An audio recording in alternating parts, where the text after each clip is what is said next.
The arena lights blazed down on the packed dirt of the Chesapeake Energy Arena in Oklahoma City, casting long shadows across the chutes where 2,000 pounds of pure fury waited behind steel gates. The crowd's roar was deafening, a wall of sound that seemed to shake the very foundations of the building. Kyle Simmons adjusted his protective vest one more time, his calloused hands working the buckles with the practiced ease of someone who had done this dance 1,000 times before. At 26, Kyle had been riding bulls professionally for 8 years. His lean frame, weathered face, and the collection of scars that mapped his arms and chest told the story of a man who had chosen one of the most dangerous sports in the world as his livelihood. Tonight, he was ranked 7th in the professional bull riders circuit, just close enough to taste the championship that had eluded him for so long. "You ready for Twisted Steel?" asked Jake Morrison, Kyle's traveling partner and closest friend since their days growing up on neighboring ranches outside Tulsa. Jake's voice carried that familiar mix of excitement and concern that always preceded the bigger rides. Kyle nodded, pulling his riding glove tight and working rosin into the palm. "Been waiting for this draw all season. This bull's got the points I need to move up in the standings." Twisted Steel was a legend in the PBR circuit. The black Brahma cross stood 6 feet at the shoulder and had an uncanny ability to spin in tight, violent circles that left even the best riders dizzy and disoriented.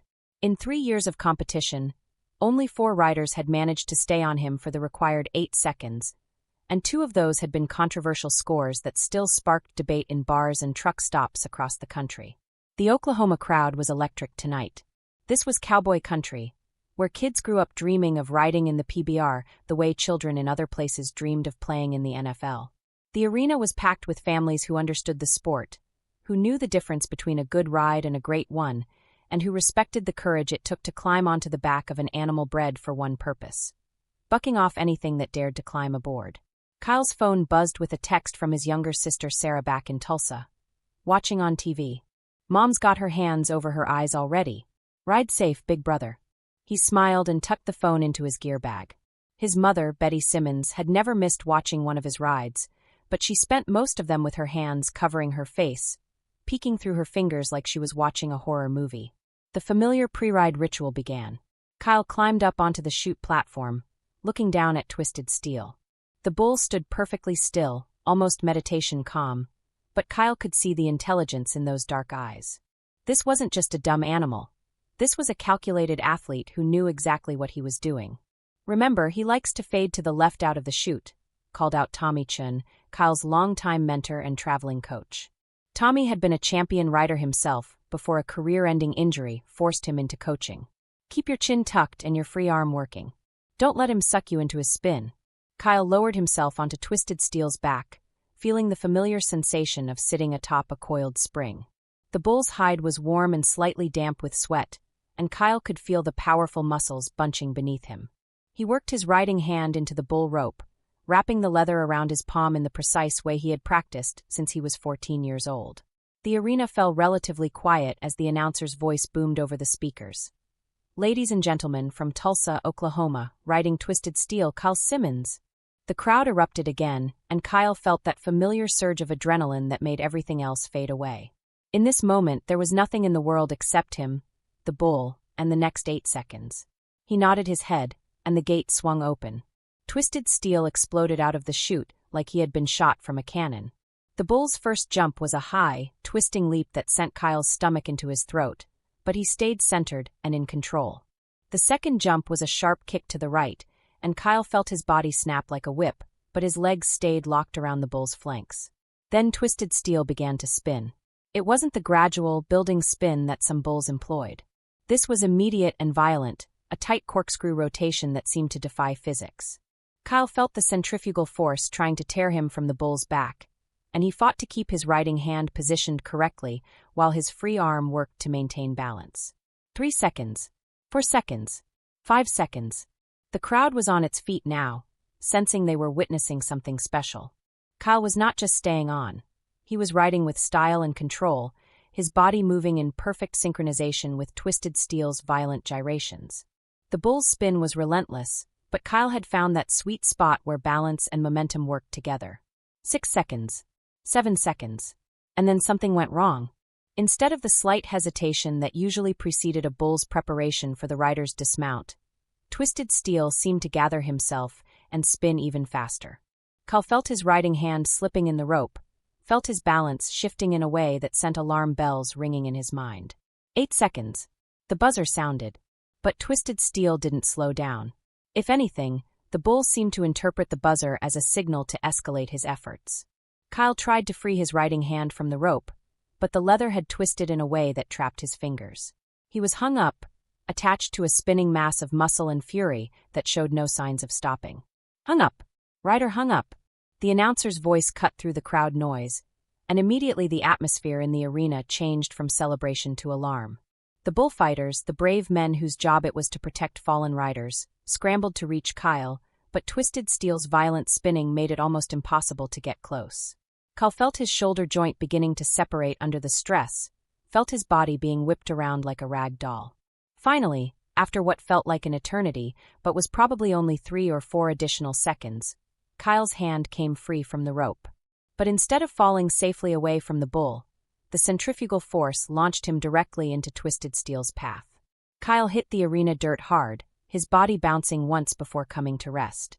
He tried to roll away, tried to protect himself the way he had been trained, but Twisted Steel was already there.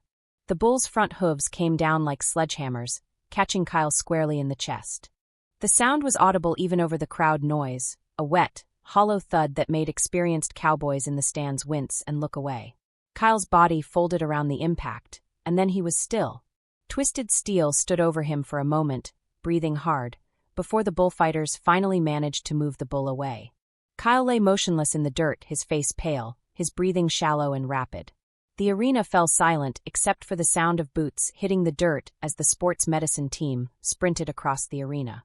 Dr. Rebecca Martinez, the chief medical officer for the PBR, reached Kyle first, dropping to her knees beside him and immediately beginning her assessment. Kyle, can you hear me? She checked his pulse while scanning his body for obvious injuries.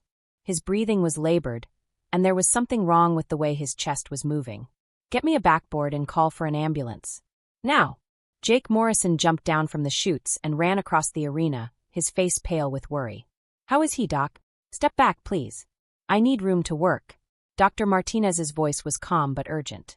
She could see the telltale signs of serious chest trauma. The labored breathing, the slight blue tinge around Kyle's lips that suggested he wasn't getting enough oxygen. Kyle's eyes fluttered open, and he tried to speak, but only a wet, gurgling sound came out. Dr. Martinez immediately recognized the signs of a pneumothorax, a collapsed lung. Kyle, don't try to talk. You're hurt, but we're going to take care of you. Just stay still. She motioned to her medical team. I need a chest tube kit. Suspected pneumothorax with possible hemothorax. The crowd watched in stunned silence as the medical team worked over Kyle. This was the reality of professional bull riding that nobody liked to think about. For all the excitement and adrenaline, for all the prize money and endorsement deals, at its core it was still 8 seconds of controlled disaster where things could go wrong in an instant. Kyle tried to focus on Dr. Martinez's face as she worked over him. He could taste blood in his mouth, and each breath felt like someone was stabbing him in the chest with a hot knife. He tried to move, tried to sit up, but his body wouldn't respond the way it should. Easy, Kyle.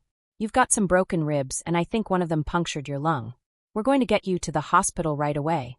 Dr. Martinez inserted a chest tube between Kyle's ribs, and immediately dark blood began flowing out, confirming her suspicions.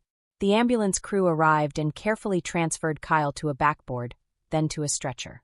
As they wheeled him toward the arena exit, Kyle caught a glimpse of Twisted Steel being led back to the pen area.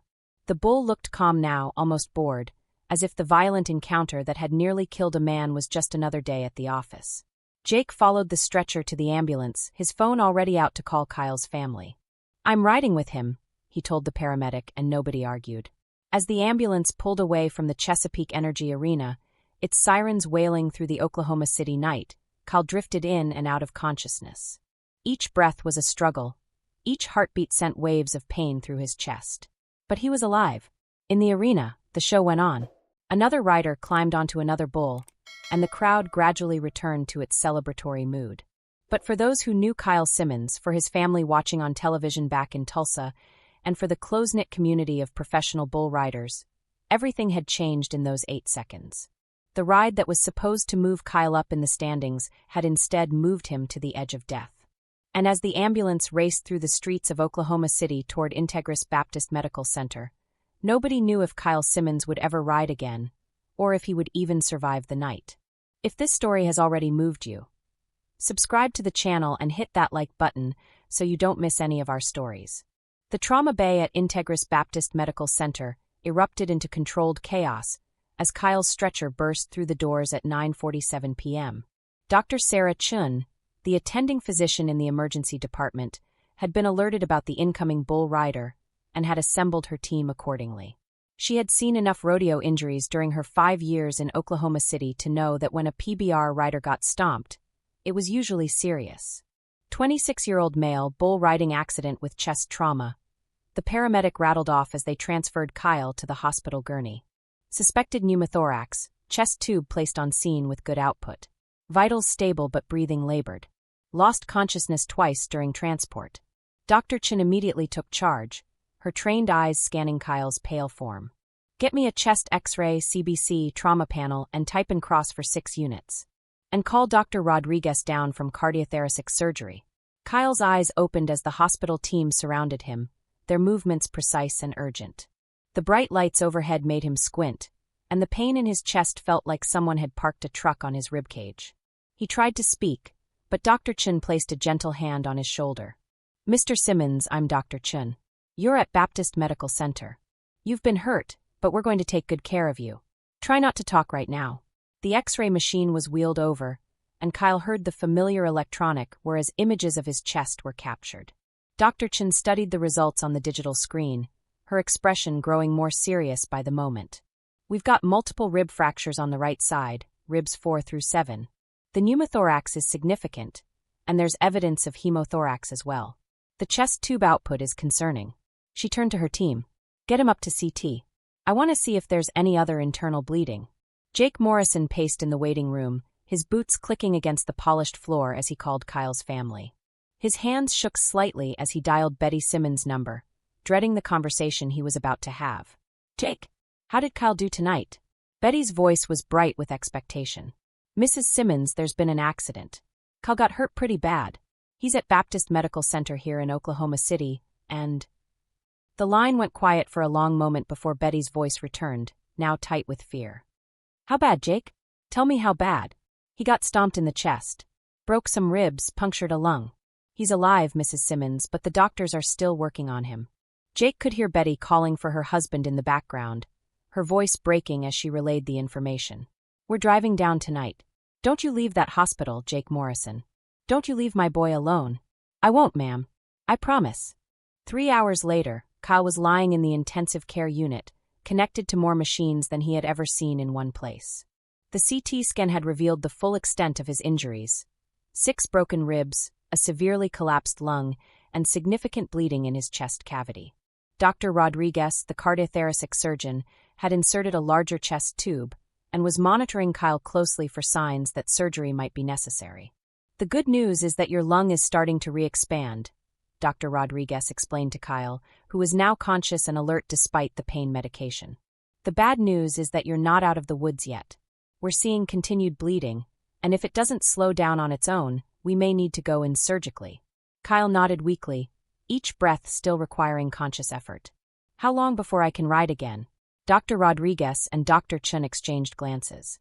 Mr. Simmons, right now we need to focus on getting you through the next few days. Let's worry about riding later. But Kyle's mind was already racing ahead. The PBR finals were in 2 months. If he missed too much time, he would lose his ranking, his sponsors, and potentially his entire livelihood. Professional bull riding didn't offer the luxury of extended recovery periods. Riders who couldn't ride didn't get paid, and riders who didn't get paid couldn't afford to be riders. Kyle, son, what were you thinking? The voice belonged to his father, Jim Simmons, who had arrived with Betty and Sarah at 2 a.m. after a frantic 3-hour drive from Tulsa. The older man's weathered face was etched with worry as he took in the sight of his son surrounded by medical equipment. Dad, I'm okay. It looks worse than it is. Kyle's voice was raspy from the breathing tube that had been inserted and removed earlier. Betty Simmons sat in the chair beside Kyle's bed, her hand gently stroking his arm. She had been crying, but her eyes were dry now, filled with the fierce determination that had carried her through 26 years of watching her son pursue increasingly dangerous dreams. "The doctor says you might need surgery," she said quietly. "Jake told us what happened. That bull." "Twisted steel," Kyle said. "It wasn't his fault, Mom. These things happen in our sport." "Our sport?" Betty shook her head. "Kyle, honey, maybe it's time to think about doing something else. You've got your college degree. You could—" "Mom, don't." Kyle's voice carried a sharpness that surprised everyone in the room. "This is what I do. This is who I am." Over the next 48 hours, Kyle's condition gradually stabilized. The bleeding in his chest cavity slowed and eventually stopped, eliminating the need for surgery. His lung continued to expand, and his breathing became less labored. But the pain remained intense, and Kyle discovered that activities he had taken for granted, like sitting up in bed or walking to the bathroom, now required enormous effort. Dr. Rodriguez removed the chest tube on the third day, a procedure that Kyle would later describe as feeling like someone was pulling his lungs out through his ribs. But the absence of the tube marked a significant milestone in his recovery. "You're lucky," Dr. Rodriguez told him during rounds. "The damage could have been much worse. That bull's hoof came within inches of your heart." Physical therapist Maria Santos arrived that afternoon to begin Kyle's rehabilitation. A compact woman in her 40s with the no-nonsense attitude of someone who had worked with injured athletes for 20 years, Maria took one look at Kyle and knew she had her work cut out for her. "Okay, cowboy, let's see what we're working with." She helped Kyle sit up on the edge of the bed, watching as he grimaced with the effort. "I know it hurts, but the only way through this is to keep moving. Your ribs need to heal, but your muscles need to stay strong." The first physical therapy session was humbling. Kyle, who had spent his adult life in peak physical condition, struggled to walk the length of the hospital corridor without becoming winded. His chest felt like it was being squeezed in a vice, and every deep breath sent shooting pains through his torso. "This is normal," Maria assured him as they made their way slowly back to his room. "Chest trauma takes time to heal. The key is patience." Patience had never been Kyle's strong suit. By the end of the week, he was climbing the walls of his hospital room, desperate to get back to normal life. The pain was manageable now with medication, and his lung function was improving daily. More importantly, he was missing valuable points in the PBR standings with every week he spent in the hospital. Jake had been a constant presence, sleeping in the uncomfortable hospital chair and handling the logistics of Kyle's life while he recovered.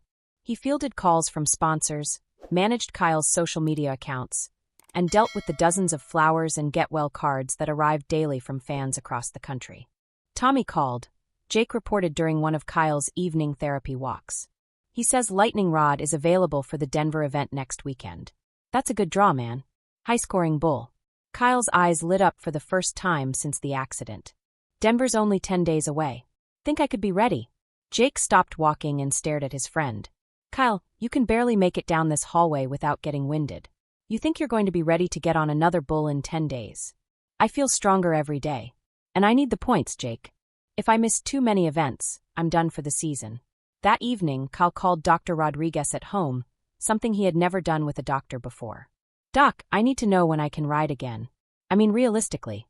Dr. Rodriguez sighed on the other end of the line. "Kyle, you have 6 broken ribs. In a best-case scenario, we're talking 6 to 8 weeks before those bones are fully healed. And that's assuming you don't re-injure yourself. But what if I wore extra protection? What if I was really careful? Kyle, listen to me. If you get hit in the chest again before those ribs heal, you could end up with a bone fragment puncturing your heart or your lungs. You could die." Kyle was quiet for a long moment. "So 8 weeks. Minimum. And that's only if everything heals perfectly." 8 weeks would take Kyle past the PBR finals, past his chance at a championship, and possibly past his prime as a rider. At 26, he was already considered old by bull riding standards. Most riders peaked in their early 20s and were retired by 30, their bodies simply unable to withstand the punishment any longer. That night, Kyle lay awake staring at the ceiling of his hospital room, listening to the sounds of the ICU around him. For the first time since the accident, he began to truly understand what had happened to him. It wasn't just a setback or a minor injury that would heal with time. It was a fundamental disruption of everything he had worked for since he was 14 years old. Sarah visited the next morning, bringing coffee and donuts from Kyle's favorite shop in Tulsa.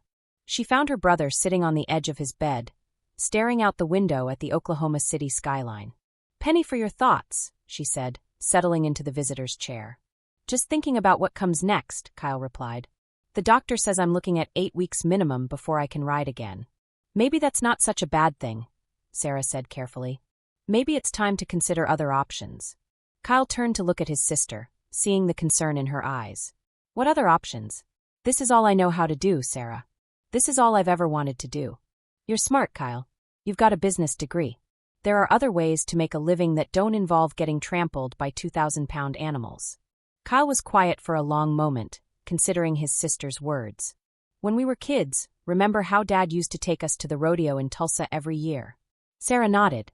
And remember how I always said I was going to be down there one day, riding bulls in front of all those people? I remember. Well, I made it. I'm living that dream, Sarah. How do I just walk away from that? Sarah reached over and took her brother's hand. Sometimes dreams change, Kyle. Sometimes life forces us to find new dreams. As Kyle was discharged from the hospital a week later, his chest still wrapped in tight bandages and his movements slow and careful, he carried Sarah's words with him. He had survived Twisted Steel's hooves, had beaten the odds and lived to tell the tale. But the hardest part of his journey was just beginning. The road back to the arena would be long and uncertain, and for the first time in his adult life, Kyle Simmons wasn't sure if it was a road he could travel. 3 weeks after leaving the hospital, Kyle sat in the passenger seat of Jake's pickup truck as they pulled into the parking lot of Morrison Physical Therapy in Tulsa.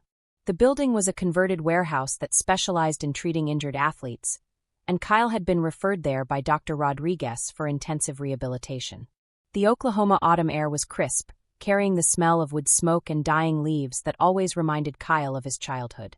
But as he slowly climbed out of the truck, moving carefully to avoid jarring his still-healing ribs, he felt like an old man rather than a 26-year-old athlete in his prime. "You sure you don't want me to come in with you?" Jake asked, concern evident in his voice. "I got it," Kyle replied, though the simple act of walking across the parking lot left him slightly winded. "Pick me up in 2 hours." Inside the clinic, Kyle was greeted by Dr. Jennifer Walsh, a sports medicine physician who had worked with several PBR riders over the years. She was a small woman with graying hair and the kind of direct manner that Kyle appreciated. "So you're the cowboy who got stepped on by Twisted Steel," she said after reviewing his medical files. "I watched the video online. That was a hell of a wreck." Kyle was surprised that video of his accident was circulating online. "How bad does it look?" "Like you're lucky to be alive," Dr. Walsh said matter-of-factly. "Let's take a look at what we're working with." The examination was thorough and at times painful. Dr. Walsh tested Kyle's range of motion, his lung capacity, and his core strength. She had him perform a series of movements that would have been routine a month earlier, but now left him struggling and frustrated. "Your lung function is at about 70% of normal," she reported when the tests were complete. "Your core strength is significantly compromised, which is to be expected given the trauma and the time you've been inactive. The good news is that everything is healing well. The bad news is that you've got a long way to go before you're ready for any kind of athletic activity." "How long?" Kyle asked, the question that had been haunting him for weeks. "For normal activities?" "Another 4 to 6 weeks. For bull riding." Dr. Walsh paused. "Kyle, I need to be honest with you. The forces involved in bull riding are enormous. The G-forces, the sudden impacts, the twisting and torque on your body, it's some of the most extreme physical stress that exists in sports. Given the severity of your chest trauma, I would strongly recommend considering other career options." Kyle felt something cold settle in his stomach. "But if I was determined to ride again? Then we would need to get you back to 100% fitness, plus build an additional strength to compensate for the weakness in your injured ribs. We're talking 4 to 6 months of intensive training minimum." 4 to 6 months. Kyle did the math in his head. That would take him past the current season, past the finals, and well into the following year. By then, he would be 27, ancient by bull riding standards, and would have lost his ranking, his sponsors, and his momentum. The first physical therapy session was a humbling experience. Kyle, who had once been able to work out for hours without breaking a sweat, found himself exhausted after 30 minutes of basic exercises. His ribs ached constantly, and his breathing was still shallow and labored. "We're starting with the basics," explained Marcus Thompson, Kyle's physical therapist. Marcus was a former college football player who had transitioned into sports rehabilitation after a career-ending knee injury.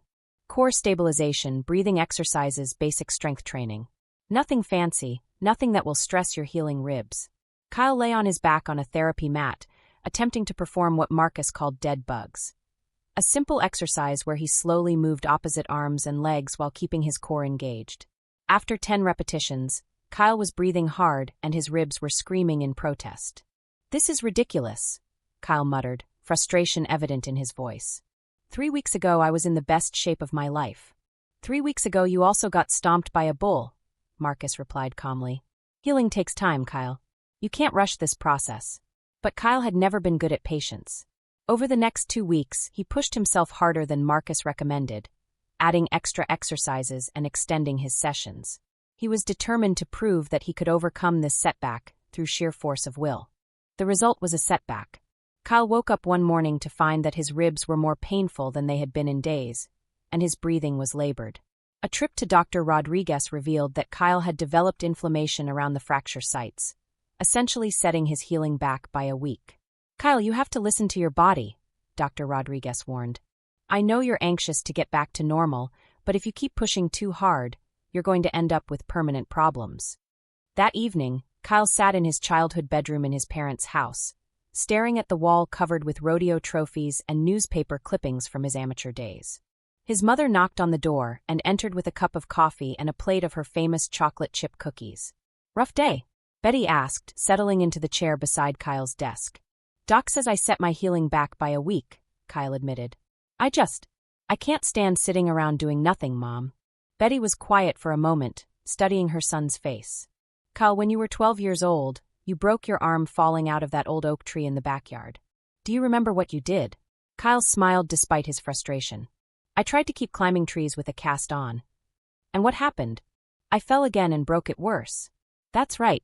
And then you were in a cast for 3 months instead of 6 weeks. Betty reached over and patted Kyle's hand. "Some things can't be rushed, honey. Some things just take time." The conversation with his mother sparked something in Kyle that he hadn't felt since the accident. A willingness to truly commit to the rehabilitation process. The next morning, he called Marcus and apologized for not following the treatment plan. "I want to do this right," Kyle said. "Whatever it takes, however long it takes. I want to come back stronger than I was before." Marcus could hear the change in Kyle's voice. "Okay, but we do this my way. No shortcuts, no pushing ahead of schedule." "Deal. Deal." The rehabilitation process became Kyle's new obsession. He arrived at the clinic every morning at 7 a.m. and didn't leave until late afternoon. He followed Marcus's instructions precisely, gradually building his strength and endurance. The progress was slow, almost imperceptible day to day, but week by week Kyle could feel his body healing. 6 weeks after the accident, Kyle was finally able to jog for 10 minutes without stopping. It was a milestone that would have seemed insignificant to most people, but to Kyle it felt like climbing Mount Everest. He called Jake immediately after the session. "I jogged today," Kyle announced proudly. "For how long?" 10 minutes. Jake was quiet for a moment. "Kyle, man, I don't know how to tell you this, but 10 minutes of jogging isn't exactly bull riding preparation." Kyle laughed, the first genuine laugh he had shared in weeks. "I know, but it's progress. Real progress." As autumn turned to winter in Oklahoma, Kyle's rehabilitation continued. He graduated from basic exercises to more complex movements, from light weights to heavier resistance training. His lung capacity improved steadily, and the constant ache in his ribs gradually faded to an occasional twinge. But the mental challenges proved to be as difficult as the physical ones. Kyle found himself waking up in the middle of the night, reliving the moment when Twisted Steel's hooves came down on his chest. He experienced anxiety when watching bull riding on television, something that had never happened before the accident. "It's called post-traumatic stress," Dr. Walsh explained during one of Kyle's regular checkups. "It's completely normal after a traumatic injury like yours. The mind needs to heal just like the body does." Kyle was reluctant to admit that he was struggling mentally. In the macho culture of professional bull riding, psychological problems were often seen as weakness. But Dr. Walsh referred him to a sports psychologist who specialized in helping athletes overcome trauma-related anxiety. "The fear isn't necessarily a bad thing," explained Dr. Lisa Martinez during Kyle's first session. "Fear can be protective. The question is whether you can manage that fear in a way that allows you to function at the level you want to function." Kyle began working with Dr. Martinez twice a week, learning techniques for managing anxiety and building mental resilience. It was unfamiliar territory for him, but he approached it with the same determination he brought to his physical rehabilitation. 3 months after the accident, Kyle achieved another milestone. He was able to complete a full workout without any modification for his injuries. His strength had returned to pre-accident levels, and his cardiovascular fitness was actually better than it had been before. But the question that hung over everything was whether he would ever be mentally ready to climb onto another bull. "I think about it every day," Kyle admitted to Dr. Martinez during one session. "I want to ride again, but every time I picture myself on a bull, I see Twisted Steel's hooves coming down. What would it take for you to feel ready?" Dr. Martinez asked. Kyle thought for a long moment. "I think I need to see if I still have it. I need to know if I can still ride." "And how would you test that?" Kyle smiled for the first time in the session. "I guess there's only one way to find out." That evening, Kyle called Tommy Chun, his old mentor and coach. "Tommy, I need a favor. I need you to find me a practice bull. Something gentle, something I can ease back into with." Tommy was quiet for a long moment. "Kyle, are you sure you're ready for this?" "I'm not sure about anything anymore, Tommy. But I need to find out." 2 weeks later, Kyle found himself standing beside a practice pen at Tommy's ranch outside Tulsa, staring at a young bull named Peanut Butter. The bull was small by professional standards, more interested in eating hay than bucking, but to Kyle he might as well have been Twisted Steel himself. "We'll take it slow," Tommy promised. "Just a few seconds to start, see how you feel." Kyle climbed onto the fence and lowered himself onto Peanut Butter's back. The familiar sensation of sitting on a bull brought a flood of memories and emotions. His heart raced, and his palms began to sweat despite the cool December air. "You okay?" Tommy asked, concern evident in his voice. Kyle nodded, though he wasn't sure that was true. "Open the gate." Peanut Butter barely bucked at all, more of a gentle hop than the violent explosion Kyle was accustomed to. But even that mild movement sent a jolt of fear through Kyle's body. He stayed on for the full 8 seconds, but when he dismounted, his hands were shaking. "How did that feel?" Tommy asked. Kyle was honest. "Terrifying." But despite the fear, Kyle felt something else too. A familiar surge of adrenaline, a reminder of why he had fallen in love with bull riding in the first place. The sensation was complicated, mixing fear and excitement in equal measure, but it was real and it was his. As Kyle drove home that evening, he reflected on how much had changed since that night in Oklahoma City. His body had healed, stronger in some ways than it had been before the accident. His mind was still healing, but he was learning to manage the fear and anxiety that came with his trauma. Most importantly, he had learned something about himself that he hadn't known before. That he was capable of surviving things that had seemed unsurvivable. The road back to professional bull riding would be long and uncertain, but for the first time since Twisted Steel's hooves came down, Kyle believed it might be possible. The question was no longer whether his body could handle bull riding again. The question was whether he truly wanted to risk everything he had rebuilt for 8 more seconds in the arena. Spring arrived early in Oklahoma, bringing with it the familiar sights and sounds of rodeo season. Kyle had been cleared for full activity by all his doctors, and his rehabilitation was officially complete.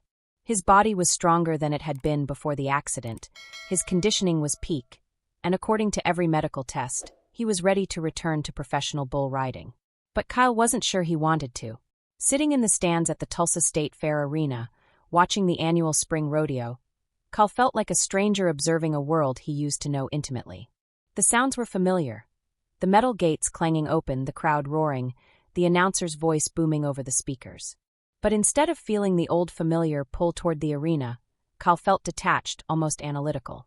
"That's a good ride," Jake commented as a young rider from Texas stayed on a spinner for 8 seconds. "Scored an 82. Kyle nodded absently. He had ridden bulls that would have made that one look like a rocking horse, but watching the young cowboy celebrate his success, Kyle felt no jealousy or competitive fire. If anything, he felt protective, wanting to warn the kid about how quickly things could go wrong. "You've been quiet tonight," Jake observed. "What's going on in that head of yours?" Kyle was quiet for a long moment, watching as the next rider prepared for his attempt. "I keep thinking about that kid's family. His parents are probably in the stands somewhere, worried sick every time he nods his head." "Since when do you worry about parents in the stands?" Jake asked with a slight smile. "Since I spent 3 months watching my own parents worry about whether I was going to live or die," Kyle replied. The conversation was interrupted by a commotion in the arena. The young rider who had just climbed onto his bull was having trouble getting his hand positioned correctly in the rope. The bull was getting agitated, moving around in the chute, and the situation was becoming dangerous. Without thinking, Kyle stood up and headed for the chutes. "I'll be right back."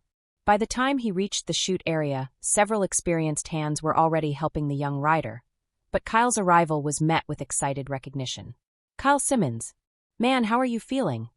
asked Charlie Rodriguez, a local stock contractor who had known Kyle since his amateur days. "Good, Charlie. Real good." Kyle climbed up onto the platform and looked down at the young rider, who couldn't have been more than 19. "Having trouble with your rap?" The kid looked up with wide eyes. "Mr. Simmons?" Yeah, this bull keeps moving around and I can't get set." Kyle smiled and dropped down into the chute beside the young rider. "What's your name, son?" "Tyler. Tyler Morrison." "Any relation to Jake Morrison?" "He's my uncle," Tyler replied, and Kyle had to laugh at the coincidence. "Well, Tyler Morrison, let me show you a little trick about wrapping your hand when the bull won't stand still." Kyle spent the next few minutes working with Tyler, adjusting his hand position and talking him through the mental preparation for the ride. It felt natural and comfortable, and Kyle realized it was the first time since his accident that he had felt truly at ease around the sport. "You ready?" Kyle asked as Tyler nodded his head. "Yes, sir." The gate opened, and Tyler's bull erupted into the arena with surprising power. But Tyler was ready, his hand positioned correctly, his body moving in sync with the bull's motion. He rode for the full 8 seconds and dismounted cleanly, earning a score of 85 and a loud ovation from the crowd. When Tyler returned to the chutes, his face was glowing with excitement. "Mr. Simmons, thank you. That felt perfect." Kyle felt a warmth in his chest that had nothing to do with his old injuries. "You did great, kid. You've got real talent." As Kyle returned to the stands, Jake was wearing a knowing smile. "That looked like fun."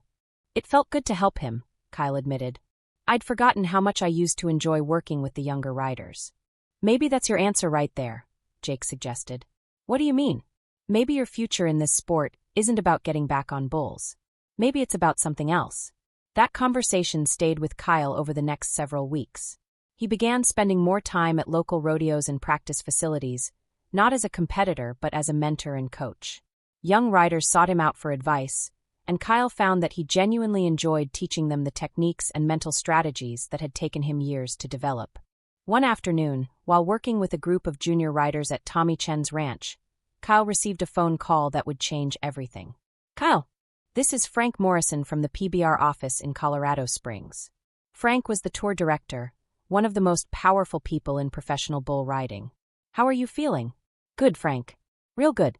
What can I do for you?" "We've been watching the videos of you working with some of the younger riders, and we're impressed.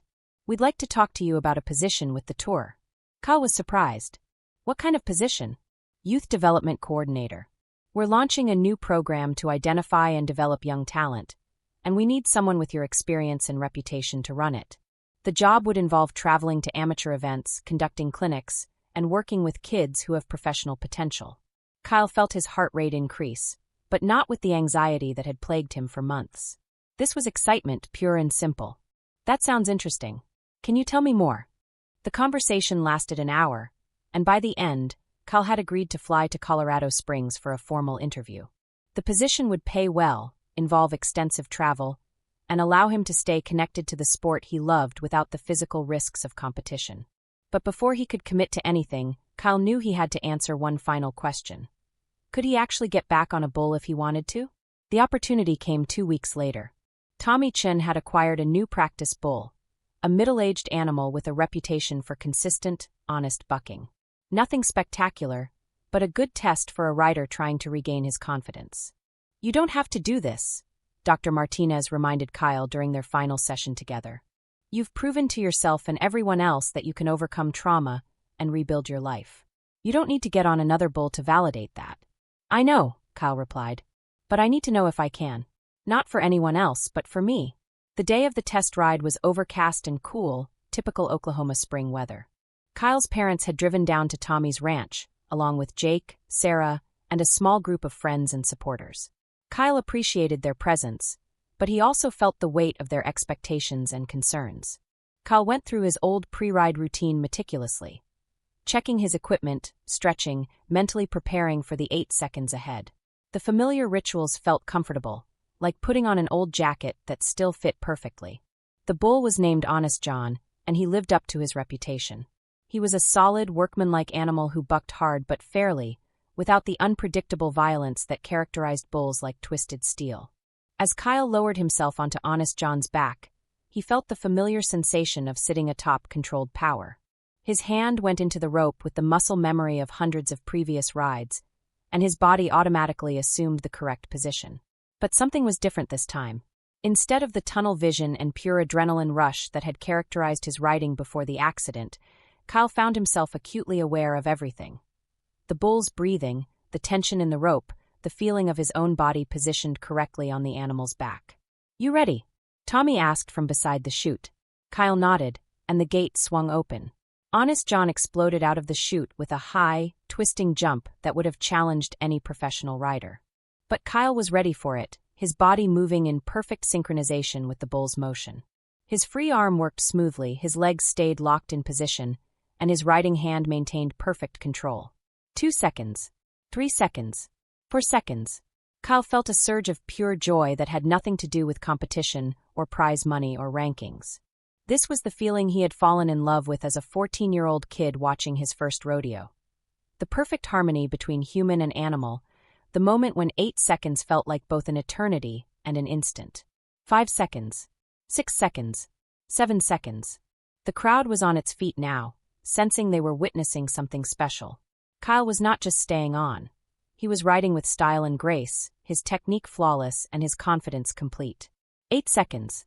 The buzzer sounded. Kyle dismounted cleanly and landed on his feet, arms raised in triumph. But the triumph wasn't about proving he could still ride bulls. It was about proving to himself that he could face his fears and overcome them. Honest John trotted to the far end of the arena, and Kyle found himself alone in the center, surrounded by cheers from his friends and family. He looked up at the stands and saw his mother crying, but this time they were tears of joy rather than fear.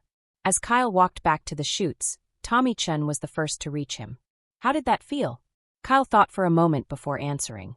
"Like coming home," he said finally, "but also like saying goodbye." Jake looked confused. "What do you mean?" Kyle smiled, feeling a sense of peace and resolution that had eluded him for months. "I mean, I can still ride. I proved that to myself. But I also proved that I don't need to ride to be complete." 3 days later, Kyle signed a 3-year contract with the Professional Bull Riders as their youth development coordinator. The job would allow him to travel the country, working with young riders and helping them develop their skills while avoiding the dangers that had nearly killed him. On his first day in the new position, Kyle found himself at a junior rodeo in Nebraska, working with a group of teenagers who reminded him of himself at that age. Hungry, determined, and completely fearless in the way that only young people can be. "The most important thing to remember," Kyle told the group as they prepared for their practice session, "is that the bull isn't your enemy. He's your partner in this dance. Your job is to stay with him for 8 seconds, not to fight him."